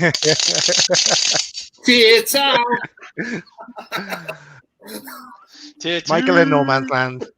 Yeah. Fantastic goal, that, wasn't it? Yeah, amazing. It's just icing on the cake. It was, yeah. It finished the day off. And that infamous bit of commentary from Martin Tyler, and it's Philip Albert. just seeing Schmeichel just watching the ball over the top of his head, knowing that he's been beaten. He just goes, "Oh, I don't believe it." Would you have much interaction with Philip Albert, Steve? I'd say some character. I do, yeah. I mean, I didn't do he's only ever done one talking in the Northeast. I didn't do it, unfortunately, with him. But he did come and play in the very first Legends game with us. And when I had the number 9 bar in Stowell Street, Albert came and did a talk in there pre-match. So we do have contact with him. And he, but he obviously runs his own business in Belgium, and he's very busy. But when he comes over, he does give us a bell. He does come, and he's a nice guy, Philip Albert. Look at that crowd there, man. Look at the fashion. Yeah. We're just doing that on the Spenny. 5-0. 5-0. I was wondering what that was. Look at fashion. Hitler salute. I'm sure I've just seen Spenny with hair. Oh, the Man United fans. I love when the Sky cameras focus on the Man United fans, and they're all like, they're trying their best, but fair play to them. They stayed, and it's easy to walk out when you're 3 or 4-0 down and you're not used to it, but the fans stayed in the ground and they watched it. Although I'll be surprised if the security staff didn't lock them in to make sure they couldn't go anywhere. Man of the match then, lads. Martin, man of the match for the game. Oh, man, hard to signal out one. I'll go with Ginola because I think he ran them ragged, scored a fine goal, pulled their defence apart, which created the channels for Shearer, Ferdinand, and Beardsley to jink into. So for me, I'll go Ginola with a very close second runner-up for Rob Lee. Okay, Daz? Yeah, like Shearer got a turn provider in this game, really, and he got the tap in as well, of course. But I'm going to go for Ginola as well. You just forget like the nice touches he had, the nice passing, and he's just pure class, you know. So I'm going to go for Ginola as well. Okay, I'll lead man of the match. Who's number 14? Ginola? Yes. Yeah, of course. So number 14, Ginola. Yeah. Okay, Chris? I'm just gonna go a little different, since not to echo everyone else, but just to say, like, you know, Philip Albert's chip. That's the iconic moment from this whole match. So I'm gonna go with Albert. Okay, Spenny? I'm going for a non-goal scorer. I'm going for Bobby Lee because I'll give him it when I watched it, because his gruff in midfield was unbelievable. What he did in that midfield that day. Yeah, okay. Yeah, Rob Lee. It was a close run thing for me as well between Rob Lee and David Batty, because I thought the midfield dominated the game. I get where people are coming from with Ginola, but I'm going to give it a Batty. I think Batty had a fantastic game. You know, he wound them up. He won every ball. He won every battle. God, there's so many to choose from, because it's just great to see a team wanting to win and wanting to push forward. God, Beardsley, I don't know what his final stats were, but halfway through the game, he'd had 25 passes and 20 were complete and was one key. We saw that stat come up on the screen before. You know, he was probably outstanding in that game as well. But yeah, I'll give mine to David Batty on that occasion. But been a fantastic watch, just as I say, to go back in time and to see that, you know. Look at the old. Look how cloggy, man. Look how young he looks. Just watching the actual substitution there. There's no electronic scoreboard. It's numbers in your hand, plastic numbers in your hand. I remember in the old days when you used to stand up and there's a scoreboard behind you, and you used to do count. You used to have to stand up at the scoreboard, say the scoreboard. Remember? Yeah. As you say, Lee Clark looking a lot younger there, and with a full head of hair. Keegan giving Rob Lee a nice, a nice welcome off the pitch. It's amazing, to see that kind of interaction between a manager and players. Even it's just that's what Kevin Keegan was all about. His training. I remember someone telling us about his training. What his training method was. He used to play a 5-a-side, and that was it. You know what I mean?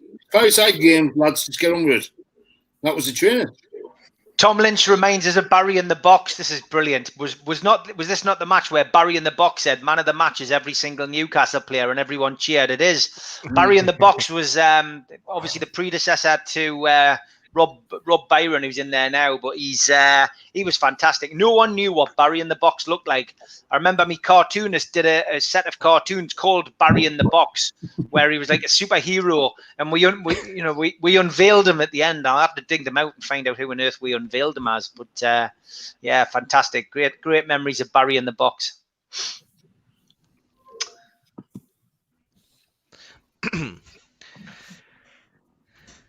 Big shout out to the sponsors. As always, qtechshop.co.uk, makers of pool tables and snooker tables, based in Wallsend, and Darren Baldwin Funerals. Big shout out to them. Local independent family business, 24-hour service.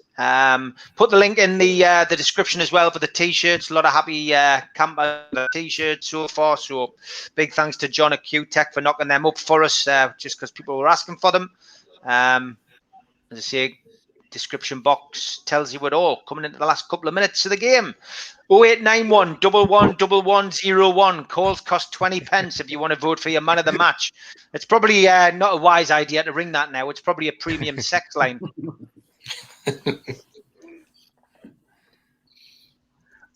What was the name of Barry from Barry in the Box, Steve? I can't remember, mate. I can't remember. I don't think we ever found out. Maybe we did when he retired. It's a good question. And who's the current guy? Rob Byron. Rob Byron. Okay. Yeah, it's an No, interesting really, one. it's Yeah, man. probably in the books. What? Where is he? Oh, On the pitch. this guy. That's Spenny. Yeah. I was going to say, Freddie should never been allowed out. Fair play to you, Yeah. Spenny. Fair play to you, Spenny. You've lost a lot of weight, mate. Cheers. That guy is the same guy, I believe, when Newcastle were relegated in '89. I'm pretty sure it's the same guy who ran onto the pitch to kick his shirt around on the centre circle. I'm pretty sure it's the same He guy. pulled his elbows down as well. Pulled his elbows Yeah. down as well. I got bollocked off my dad after that because there was a protest behind the West Stand, and I set my scarf alight, and I was back page of the Daily Mirror. Oh. My dad wasn't very happy because all his mates started coming into work and went, "Isn't that your Stephen on the back of the Daily Mirror?" Yeah, didn't even think he'd known that I'd been at the game. Yeah, The year after the season ticket, I moved to the Milburn paddock, and I was 2 rows ahead of Pete Graves of Sky Sports News. He used to sit behind me. Did he? Good time. Fantastic. Yeah. I want to party like it's 1996 next Saturday night from 8 p.m. to 9:45 p.m. If the football and the result against Man United or anything like this game, I'll be a very happy man. Our dressing room probably hasn't changed since 1996. It has. Yes, it is, Jason. Pete Ramage just gave him a bottle to State Shearer. Peter Ramage, remember the Peter Ramage? Yes, it was. Yeah. It was Peter Ramage, that, yeah. There he is again. Fantastic, that. Peter Ramage. Good spot, Spenny. I forgot about that. So Newcastle United 5-0 winners against Man United in 1996 as Sky just replayed the chip over Schmeichel, which summed the day up, and then focuses on the bench to see Terry Mack and Kevin Keegan in an embrace. Keegan with his arms in the air. A slim Derek Wright behind applauding. And all the focus was on Philip Albert as he was coming off the pitch. But what a day. What an absolute belter that was to watch again.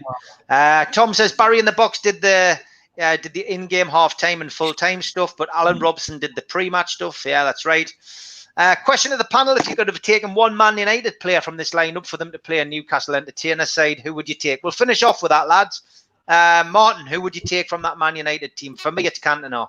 Yeah, absolutely. Yeah, without a doubt, Cantona. Daz? Just looking at the complete lineup here, just from that game, I'm going to go like across the board. I take Schmeichel. I take Cantona. You have a young Scholes there. I wouldn't have minded us making an offer for him then, and trying to get him. But I suppose Cantona's the obvious one. Yeah.